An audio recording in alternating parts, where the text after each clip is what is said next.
સુરતના હીરા ઉદ્યોગમાં ફરી એકવાર મંદીના એંધાણ વર્તાઈ રહ્યા છે।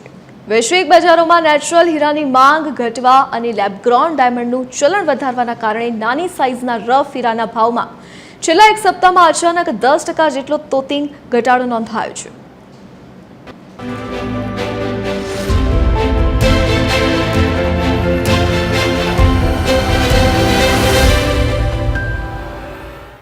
સુરત સિટીને ડાયમંડ સિટી તરીકે ઓળખાય છે। સુરત એ હીરાનું હબ ગણાય છે, પરંતુ હવે હીરાની ચમક ઝાંખી પડી ગઈ છે। નેચરલ હીરાની નાની સાઇઝના હીરા કે જે જ્વેલરીમાં વપરાય છે તે હીરાની રફમાં 10%નો ઘટાડો નોંધાતા સમગ્ર હીરા ઉદ્યોગમાં ચિંતાનું મોજું ફરી વળ્યું છે।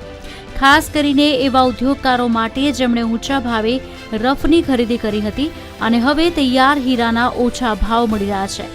આ ભાવ ઘટાડા પાછળનું કારણ છે લેબગ્રોન ડાયમંડ એ નેચરલ હીરા કરતાં 70%થી 80% ઓછા ભાવે મળે છે।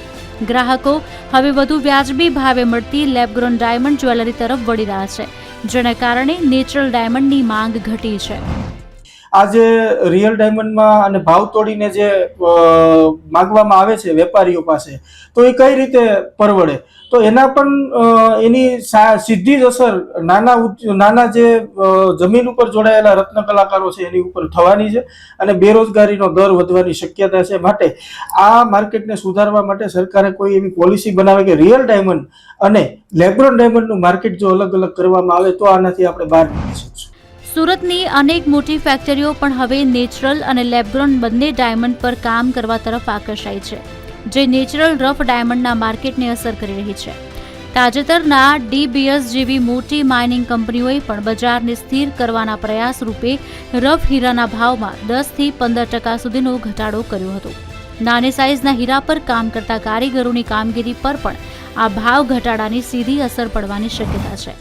કારણ કે ગયા મહિનાની અંદર $50 કોઈ લફ લીધી હોય એક્ઝામ્પલ તરીકે, અને એ આ વખતે $45 થઈ જાય, તો માર્કેટની અંદર જે કાંઈ ડિમાન્ડ છે એ નવા ભાવથી લોકો ડિમાન્ડ કરતા હોય છે, $50 ભાવથી ડિમાન્ડ નથી કરતા હોતા। તો આના કારણે મેન્યુફેક્ચરિંગની હાલત બહુ ઘણી કફોટી થાય છે, કારણ કે દર મહિને ભાવ ડાઉન થતા જાય એટલે લોકોનો જે તૈયાર સ્ટોક હોય એની અંદર પણ ભાવ તૂટતા હોય છે। હીરા ઉદ્યોગના નિષ્ણાંતો માને છે કે જ્યાં સુધી રફ હીરાના ભાવમાં બજારની માંગ મુજબ યોગ્ય સુધારો નહીં આવે ત્યાં સુધી આ નુકસાન અને અસ્થિરતાનો માહોલ ચાલુ રહી શકે છે। દિવેશ પરમાર, TV13 ગુજરાતી, સુરત।